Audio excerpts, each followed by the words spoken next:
Hi, it's Janet Fitch, and it is Writing Wednesday. I guess it is still in quarantine, week 170, whatever it's been. But still here, still making it happen,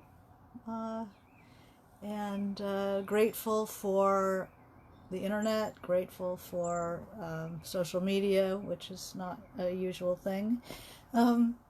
Just grateful for all the ways we can continue to connect despite social distancing.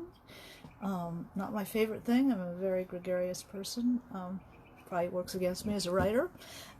But it's a privilege just to be here. Just to be here in another day, and it's Earth Day, April 22nd, 2020, in the middle of what is just an insane time, but it is Earth Day, and the birds are singing, and the sky out there is very blue, and plants are putting on their shiny new leaves, and animals are taking over again, and they're, quite pleased moment. And I am so just grateful to be here. It's been quite a roller coaster emotionally. I don't know if any of you are kind of emotional people. What do they say? Life is a comedy for those who think and a tragedy for those who feel. I think that what we're going through now is a tragic comedy for those who think and those who feel. I mean, human nature is coming out in the most bizarre ways. Some of our nuttier brethren are out there testing the waters to see if they'll really get sick if they go out and protest and run around with their guns and and flags. They don't realize that they're kind of being canaries in the coal mine for the rest of us.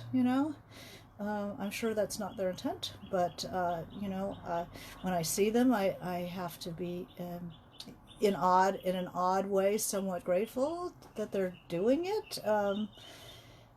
I'm sure that if they knew that that's what they were doing, they wouldn't be doing it, but because they're not doing it in service. But it is, in fact, performing this bizarre service. Except they're spreading it around and endangering medical workers. But news, staying on the news, staying off the news, staying on the news, off the news. I don't know what to do with myself. Mostly I just quickly look and then go back. We talked about last time or the time before that about the overactive imagination that imaginative people are having a time in general with because we're not looking at the present moment only, we can actually see what's coming. Hi everybody. So and a good suggestion for all creative people who do have this overactive imagination and can imagine catastrophe beyond even what's happening, is to put that overactive imagination to use in your work, which is a much better place for it than catastrophic thinking that just ends up paralyzing us. So this is what I'm hoping for, and I'm always trying to not insert my anxiety into the situation, but bring a sense of calm or a sense of cheer when I find it. Some days are better than others, and look for something that we can do with ourselves that is positive, that's productive. And I don't mean in the some people are laying a lot on themselves that they, why am I not being productive? Why am I just freaking out and lying in a ball on the couch? I don't mean productivity in the capitalist sense that you have some obligation to produce every second, when you're wounded and mourning. But in the sense of finding a place to put all that energy, that psychic energy, finding some sort of little bit of structure in your day to work, say, okay, for an hour or two, I'm not going to think about anything else but this little imaginary world right in front of me. I'm going to use what I do have, what I'm grateful to have right now is fairly, that I'm, not lying in bed somewhere. I can do something, and perhaps part of gratitude is to use that time while we have it. So I thought today, I do a lot of meditation. It's very helpful for me. And one of the things that sometimes things come up in meditation that I don't expect. It's really connecting with the quiet, unconscious self. That usually is, you don't hear that voice necessarily. I don't hear that voice necessarily all that much in my regular life. So if I quiet down, things come up. And one of the things that came up was that the idea of color, of handling more color. That it's, here we are in quarantine and we're looking at the same four walls and the same people and the same stuff. And one of the really enriching things to do in this life, hi Toby, hi everybody for coming, thanks for dropping in. One of the things that's been very helpful is to handle more color. So one of the things I thought I would do with you today is a favorite writing exercise. And I've let you know some of my favorite exercises in these Writing Wednesdays. This is also a fun thing if you're stuck at home with kids. If you are at home with kids who are getting sick of your bag of tricks, this is also a fun thing to do with them. And this is a bag of tricks that I carry like Mary Poppins when I go and teach at different places. This is my bag of tricks. Kind of looks like that. And one of my favorite things in my bag of tricks here is I steal paint chips. I love paint chips. Color is such an enriching aspect of our lives. And right now, when things, seem more like on this spectrum, to work with some color and write about color. Now, what is there to say about color? There's not enough color in your writing, in people's writing. Everything, there's color all around us. So color is about light. And we don't see things, we see light. So start thinking of the world as not, there's Janet, there's her hair hanging down, there's her eyeglasses, there's her nose and mouth. So many times we describe people in our work in terms of there was a chair, there is a girl, there is a woman on the screen talking, blah, blah, blah.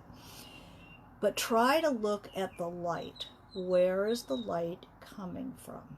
The light is coming from this direction. It's coming from my left. And it's what is in darkness, where's the highlight? So think in terms, if you were a painter, where you would put the highlight, where you would put the darker stuff. And so when you describe a person, we all should be describing people in our work, not just, she had blonde hair, she had green eyes. It doesn't give you a picture of anything. But if you think about how a painter models a painting, where the light is, then how do you describe light? How do you describe light? So you have, say, anything water can do. You're looking for verbs. Verbs are where it's at when you're describing things. And we need verbs to describe light. So anything that water can do, light can do. So it can drip, it can splatter, it can soak. So the light, her light soaked hair, the light soaked into her, dirty dishwater blonde hair. Anything the hand can do, light can do. It can, it can caress, it can trace, it can finger, it can, anything an artist can do, light can do. It can brush, it can scumble, it can, make vocabularies describing light in terms of what water can do, what an artist can do, what a cook can do, what, different vocabularies. So, light pooled on her narrow forehead, and it dripped down the side of her round nose. So now we get a round nose, but the light is describing the shape. It lingered on her upper lip. It flooded her palm. See, these are water words.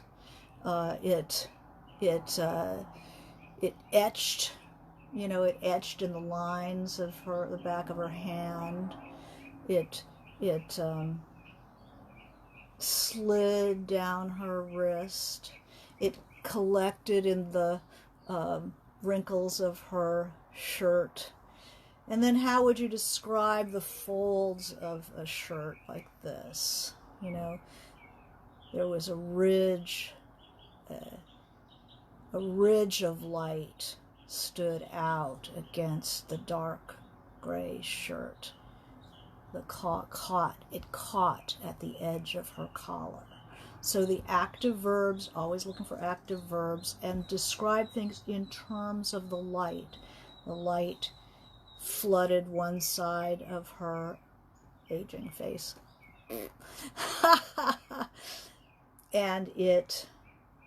But it withheld the secrets of the other half of her face, half hidden by her long hair.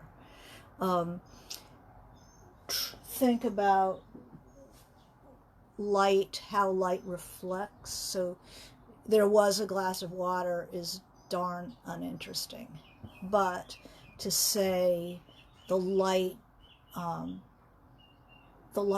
bounced off the faceted glass, made clear by the water and obscuring the top. It raced around the ridges. You're looking for the active words to describe that light. So this is a great exercise. Hey, Victoria. So light, this is not one for your kids. This is one for you, for the writer. This is a little hard for kids. But the light picked out her, what would I say, her sensitive fingertips, tracing the edges of her short nails, nestling in her palm, and the lifeline cut a dark swath across it. There's her hand. So we describe light in things we see in terms of the light. Now we're going to talk about color, because this is a fun one for you and for your kids. So here I am with my stolen collection of paint chips. I just love this. One of the very best jobs in the world must be naming paint. Naming paint chips, naming lipstick colors. I mean, they're wonderful. As we've talked before, synesthesia is an important element describing any sense impression. So synesthesia means describing one sense impression in terms of another sense. So if we say that plaid that plaid is loud. Is it really going to keep me awake if I go to bed?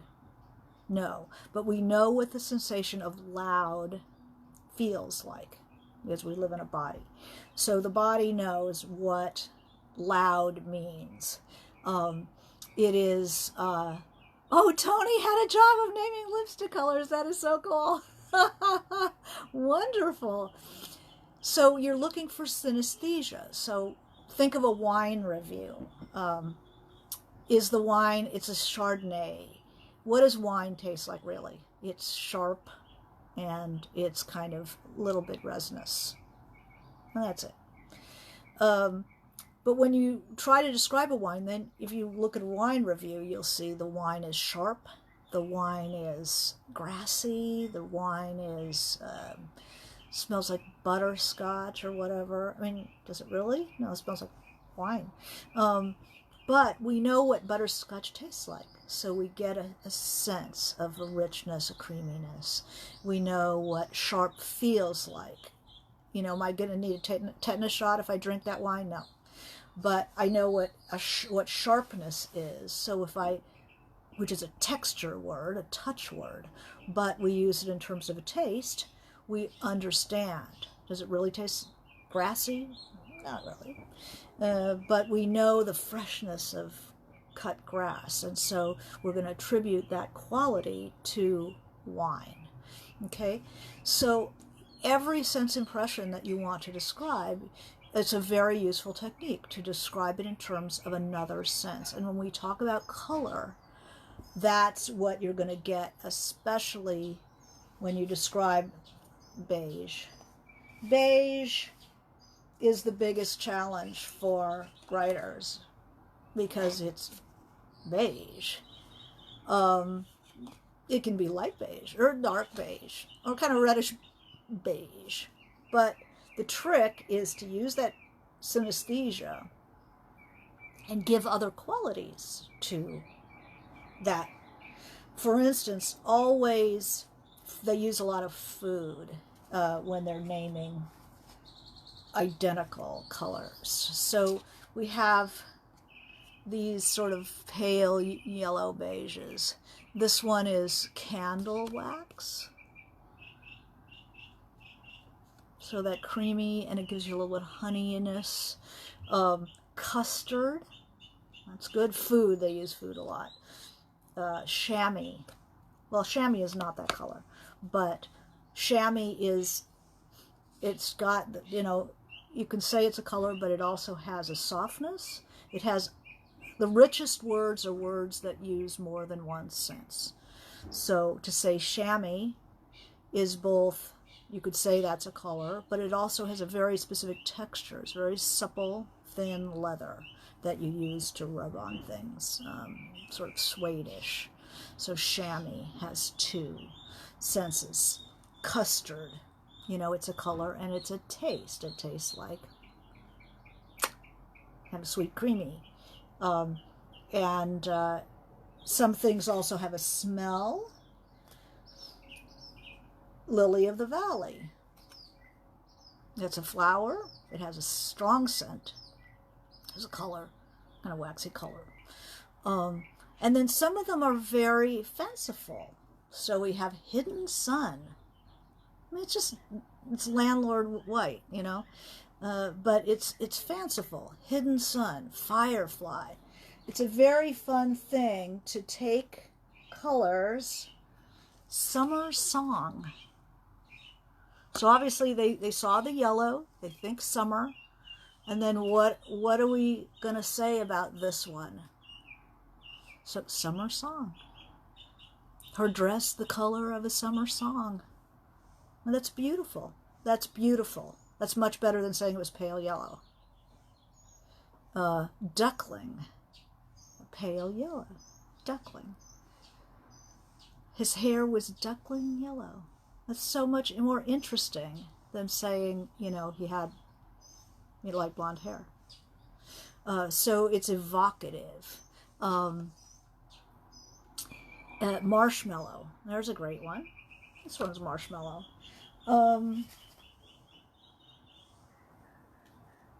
naming yellows. Meadow Daisy. 1 and 2. And high gloss. Here's some greens. Aladdin green. I mean, why Aladdin? Why not?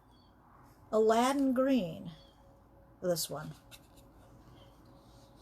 I don't know, but it seemed to appeal to somebody. Aladdin green. Magical. I think more leprechauns when I think green, but, that's a cliche. Whereas Aladdin green is kind of interesting. His eyes were Aladdin green. That's a lot more interesting than saying they were green. They call this color terrace. On the terrace. So definitely, when you describe tastes and smells, Tony, do think of synesthesia. So think of what it actually tastes and smells like. That's literal. And then go to the other senses and describe it in terms of other senses.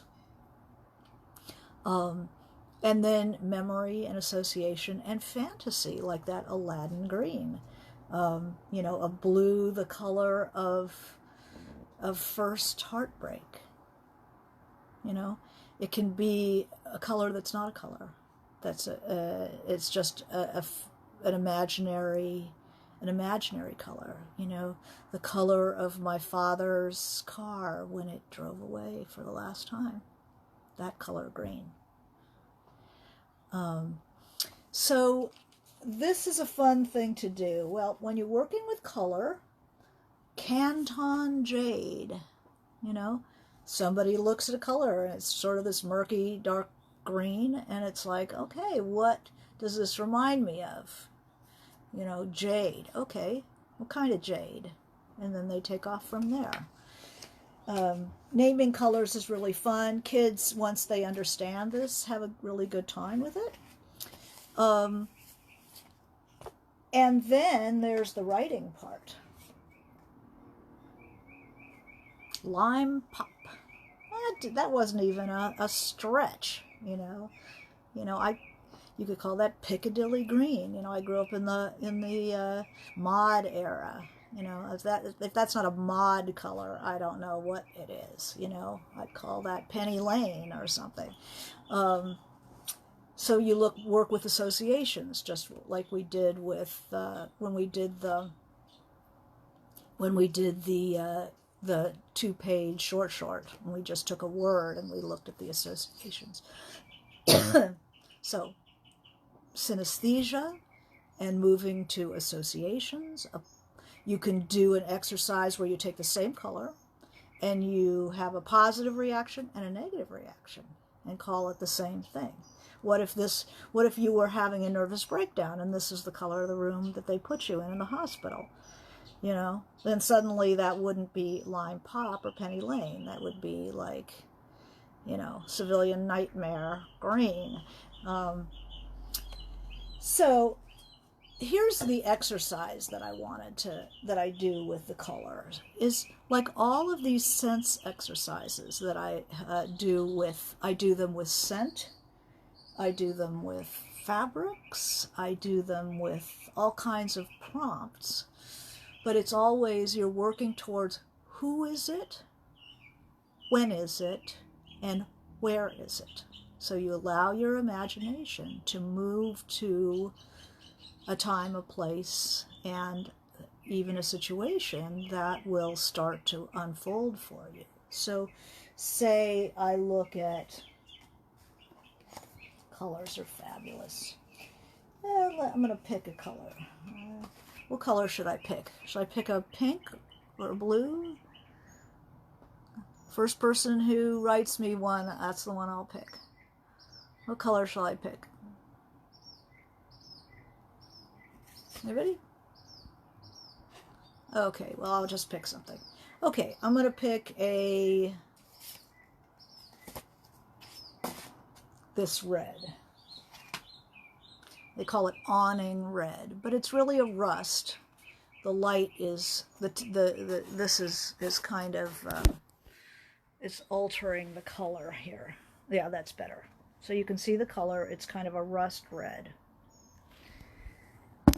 And then what I'm going to do is I'm going to say, who is it, when is it, where is it, what is it? So I look at this sort of rust red. What would this be in life?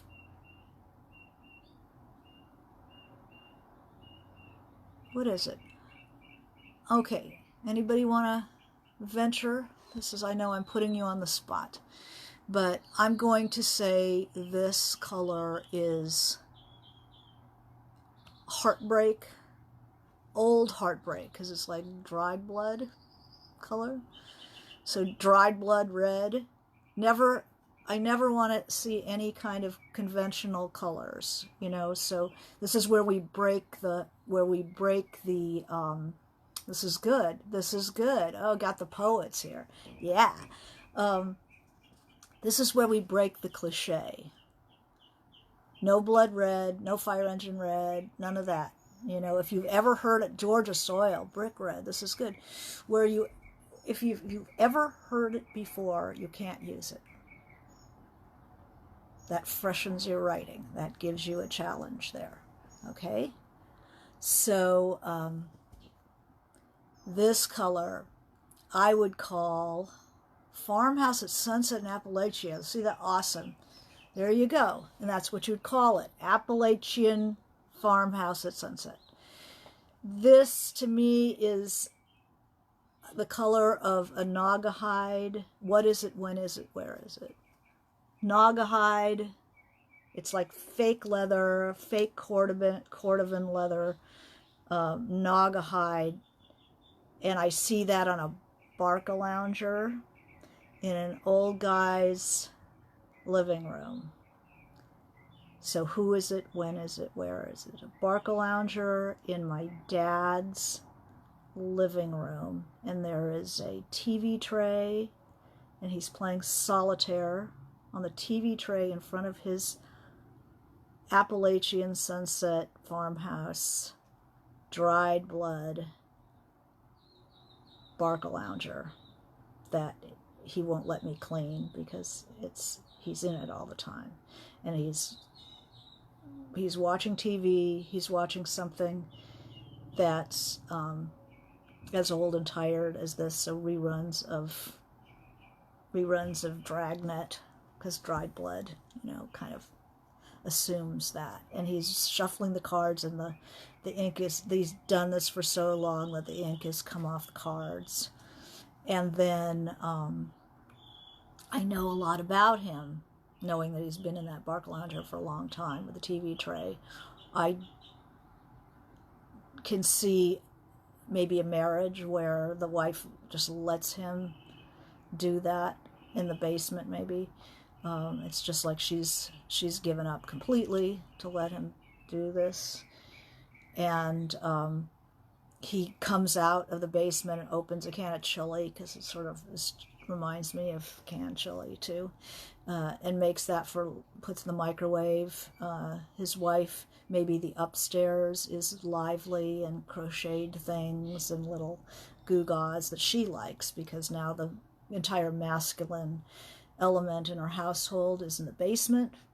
So she's free to have lace and doilies all over everything, and little figurines, and a parakeet. I see her space is very lively. His space is being very closed down, dusty, you know, fishing taxidermied fish, maybe old trophies. I see it on so when is it? Let's make it a hot day in the summertime, so it's especially sad that he's down there in the basement with his TV, which has a remote, the old-fashioned remote with the 4 buttons.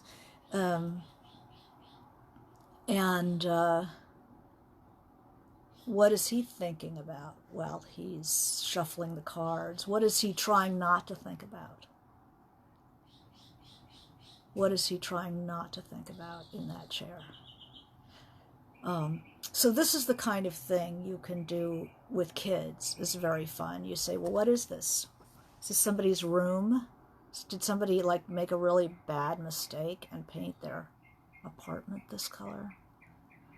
Did somebody, a young couple, and maybe, you know, she like was reading magazines and decided that they should paint their living room this color?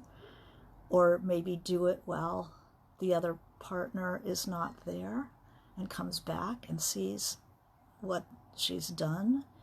So that's a different scenario. That's a different red. Oh, that's what he's thinking about in the chair as he's playing solitaire, as he's thinking about his Vietnam War game. So Chelsea's going on that one.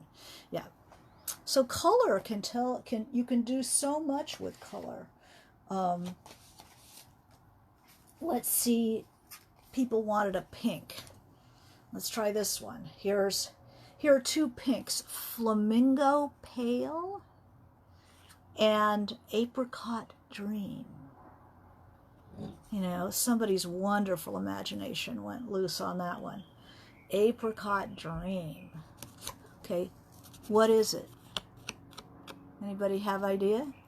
What is this color? What item do you see when you look at that color?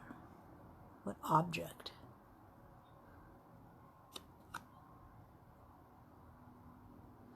You know, I look at that and I see a young girl's first lipstick, a baby's foot. Yeah, I think I had lipstick that color when I first started wearing lipstick. You know, flesh, a baby's foot. Like flesh almost in a crayon box, which doesn't look like anybody's real flesh. You know, and that's a whole story too. You know, somebody trying to find their own skin color in a box of crayons. It's kind of a nightmare.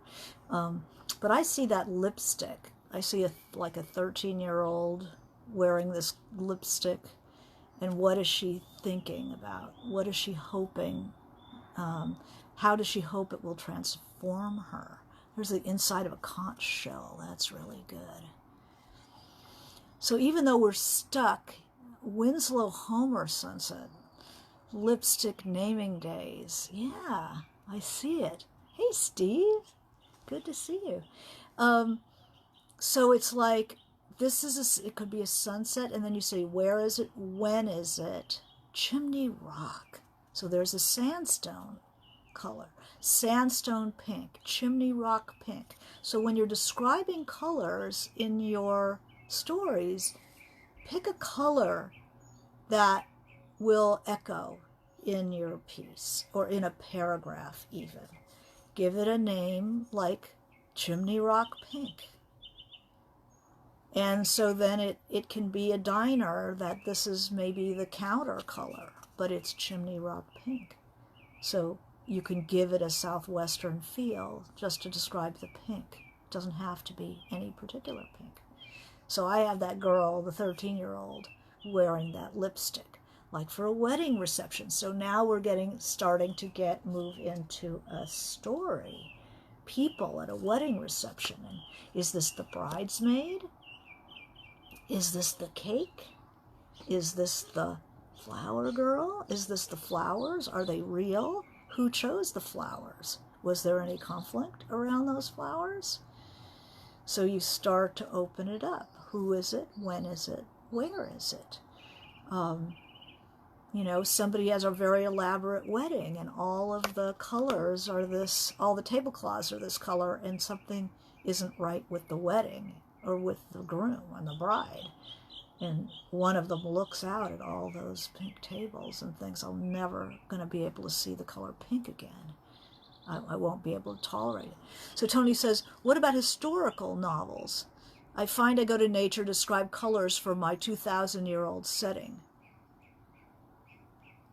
The thing about historical writing and also speculative fiction, imaginative fiction, is that the reality of the physical world has to be even more real.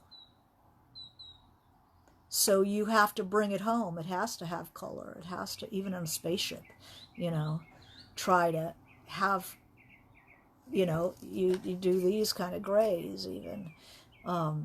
You could get a lot out of, like, how would you describe, you know, this gray as opposed to that gray?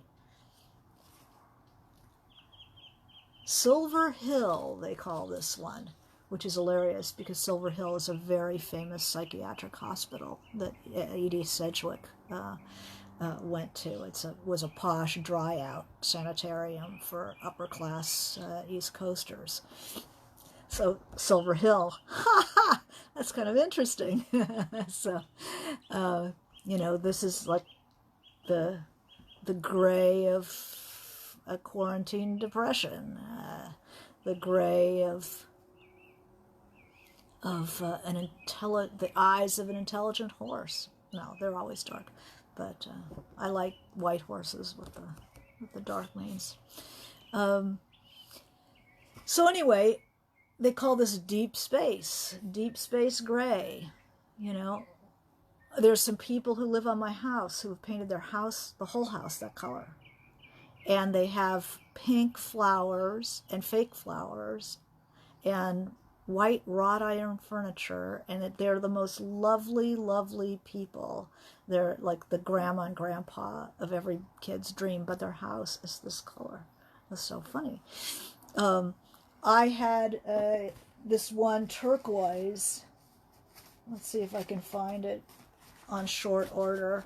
There was a turquoise, like a really gross turquoise, Key Largo. And when I had to give a color to Marvel Turlock's house in White Oleander, I gave her turquoise. So you saw that you could have two feelings about a color. You know, you could write about a color as if you loved it, and you can write about the color as if you hated it. And it's two different colors. Kmart. Gray matter. What a good name for this color. Gray matter. So gray matter oozing away into deep space. Anna, that was really good. Lonesome Dove, that's a good one. Kmart, that's this color, I'm sure. So this is how you use color to give yourself give your reader a vivid impression. You can pick a color, and then the best colors are not colors. The best descriptions or the best names, you know. This is, you know, a blue, the color of, you know, I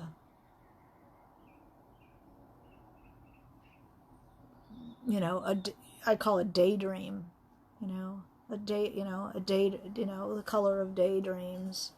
This is sort of a mistier, more uncertain blue.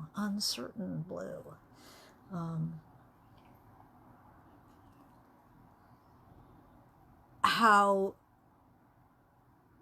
people will feel Magician's Chains gray, Teardrop. So just naming these is very fun. Hi, Zunaid from South Africa. Thank you. Anyway, colors are wonderful, and to use them as a jumping off place. So they call this autumn bronze. It's sort of a reddish color. It reminds me of cedar chips, falling into cedar chips, and those have smells and a texture, a sound. Somebody could be swinging in a swing. You know how kids, when they get to be a certain age, they start doing things they did when they were little because they're having a hard time letting go of childhood when they're certain teen and really even early adults. They become very nostalgic for childhood, so they revert and they start hanging around playground and swinging the swings and going on the slide. So I could see some teenager on a swing with their feet in the wood chips, thinking about maybe going to college or fearful of the future and kind of clinging to the past, you know. So I call this wood chip brown. 80s pleather jacket. That is awesome. So this is the color way of doing it. And then you can also do fabrics the same way. You know, I do this if you were ever in a class with me. I would give you a piece of fabric, and this is a fun thing to do with your kids, is if you have a rag bag.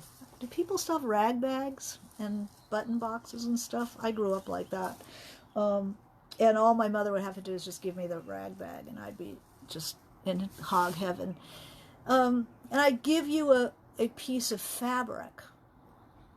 And for the most part, you wouldn't look at it. So it's almost the opposite of this color exercise, where I'd give you a piece of fabric, and you'd close your eyes, and you would handle the fabric. This was a touch exercise. Texture is a touch word. And you try to describe this in terms of the texture. So it's kind of crunchy, it's got a slick, slimy, slippery feel about it. So I'd kind of peek out of the corner of my eye and write that down, slippery. But it's also a little crunchy. Is it crunchy? And what is it? Who is it? Where is it? When is it? So I feel this. I feel very 80s about this. It was a big time for taffeta. So I feel very 80s, short skirt, curled hair, scrunchy. This is somebody going to party, kind of desperately seeking Susan era, the short skirt, hopeful, very hopeful that maybe it's a girl, very hopeful that she'll meet somebody at this party, this dance. And of course, because it's me, I always feel disaster is on the way. So it's where is it, when is it, who is it? Disco.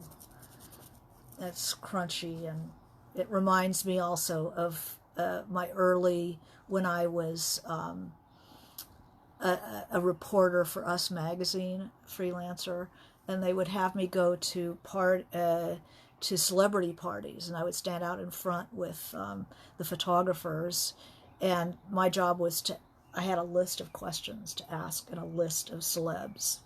So my job, this was like LA, tote that bale. This is what we do for money here, celebrity journalism. And so I was supposed to go up to people and go, "Hi, I'm Janet Fitch, and I'm with Us Magazine, and can I ask you for a few questions?" I mean, I hardly ever recognized people because I didn't watch television, so I had to wait for the photographers. They'd start going off, and I'd go, "Who's that? Who's that?" And then they'd tell me, and I'd look down my list to see if that was somebody I needed to talk to, and then what am I supposed to ask them? So it was the most humiliating job. I mean, I had to do this, This was like, I was a short story writer. But I needed the money, and it was freelance. So I imagined myself as somebody else. I imagined myself as somebody I actually knew who tended to wear taffeta, hair up in the scrunchie, with the big fall. And I pretended I was her. "Hi, I'm Janet Fitch with Us Magazine. Can I ask you a few questions?" I was like, "Sure." So this has memory. It's a memory fabric as well. So when you make your kids, when you make their Halloween costumes, always save bits and pieces. Cruella de Vil made that coat for my daughter, but students have gotten a lot out of this. It feels, fake fur feels kind of dry, and it feels extremely unnatural, thick, sweaty. It's coarse on the other side. So, what if this was a pillow in your room, and you're lying on a pillow, you're probably sick and sweating into it. And what does it make you think of? Or teddy bear, or it could be the covering of your steering wheel. you know, or your boyfriend in high school steering wheel with the teddy bear. Fur on it, or a jacket, favorite jacket when you were a kid, or, and then let the story start arising from the thing. So I urge you, I mean, I don't think you can right now, you can go out and steal paint chips, but if you can work with color, even taking a, you know, that have color and naming them, that is a wonderful, fun activity to do with kids. And it is a real challenge to just name things and get used to naming your own colors, so that when you're describing having a color in your story, that you give it an interesting, yeah, Jeffrey said, itchy blanket in the guest room at Grandma's house. Then there you are, and there you're at Grandma's house with that itchy thing. And then what are you doing at Grandma's house? Where's Mom and Dad? Are they having a vacation without you? Are they absent? Do you even know where they are? Is there a new baby coming? Did somebody die? It's a great place to start with these kinds of prompts. So let's do one more set of colors, and then I'll take any questions that come up. Okay, here's some colors. They're calling it, it's sort of green. My phone is making colors nicer. There we go, that's better. What are these colors? They call it, the top one is called citronella, which has a smell, right? We all know that citronella smell, those candles that get rid of the mosquitoes. So citron is a fruit. Citronella is a smell. This center one is sassafras. I don't think anybody knows what sassafras looks like, you know. And the bottom one is called lemon peel. And that is not what lemon peel looks like, but it gives you a smell as well as the color and a taste. But let's see what else we could do with these colors. Okay. Let's pick this one. What else could that be? That yellow.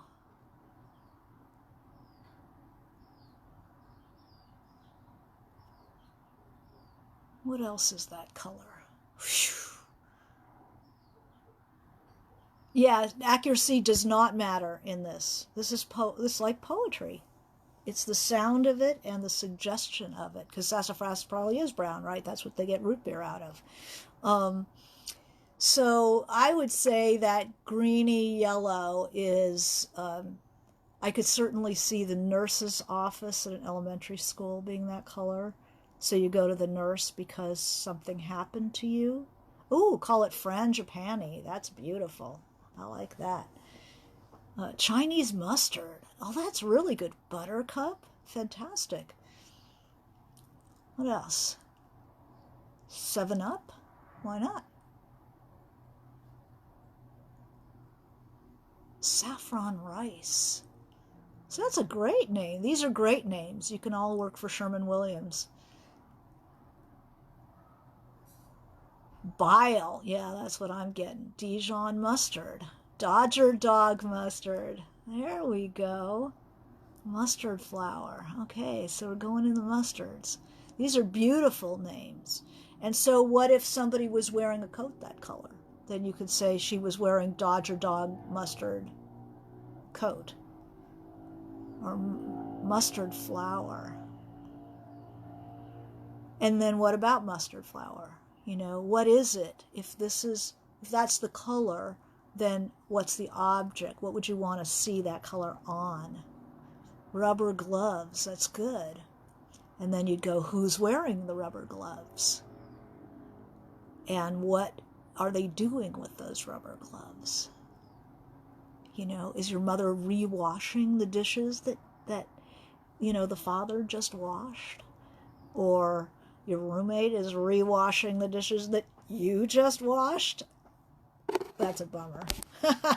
as the person more likely to have not washed the dishes correctly, and getting into it with the roommate. And then those are the rubber gloves that she wears. And who, what kind of a person in a hippie house wears rubber gloves? Peeling paint. That's good. So there I am with my roommate, and she's pissed at me because I haven't washed the dishes well enough, and I am in quarantine, and I'm getting damn sick of my roommate and her bullshit and the clean this, and she's always got to be better than everybody. Dandelion drab, that is gorgeous. Old linoleum, I like it.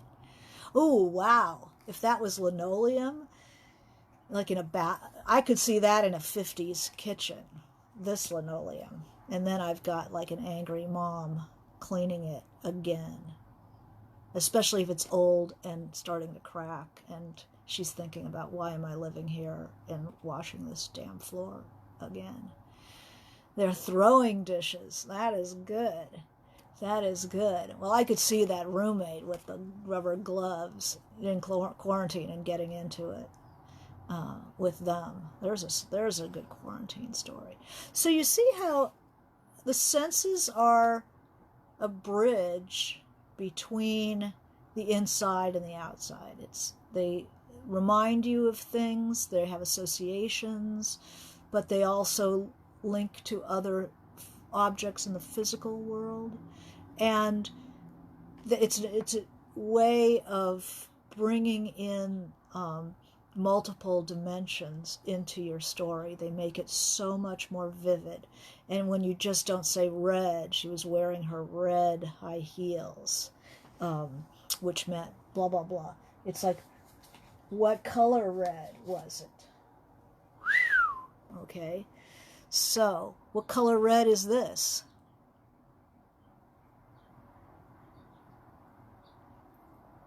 Let's name this. I'd call that rebellion red. That is the original screw you red. This is, I'm thinking of lipstick colors. I wear MAC, and I wear a red that's called Dress to Kill. Shit kicker, stop sign, good, red light. The whole enchilada. You guys are doing really well. You guys are doing well. So, but anything you've ever heard before ever is banned. So no fire engine red, blood red, that kind of stuff. Strawberry rhubarb, that is beautiful. And then give me a red that's an idea. Oh, bloody nose, that's good. That's, it was a red the color of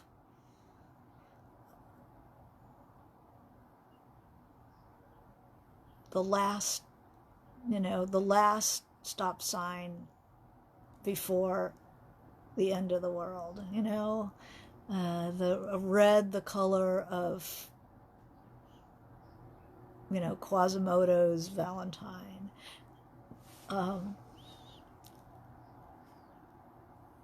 Red the color of lust, but I'd go even further. Whose lust? Or lust for what? An ulcer. Oh, dead end red. Now we're just cooking. The red, the color, red is the red color of lust. The red, it's her desire for what? Or for who? And when? And who? A 3-year-old wine stain on the white carpet. And then how did that wine stain get there? The last lick of a lollipop. Wow, that is so good. You guys are really cooking with this. And then, so when you're writing with color, make sure that you use it. Do something interesting with it.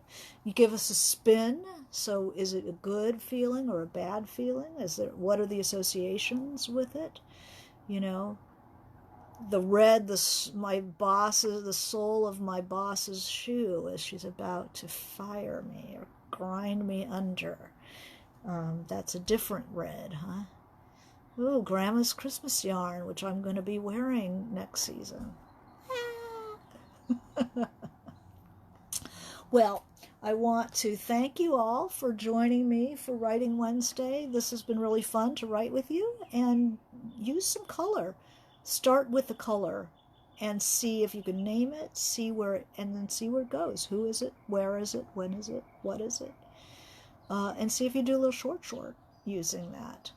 Or if you are already working on something, look through it and see, are there colors that are missing? Is light missing? Where is the direction of the light? How is it hitting you?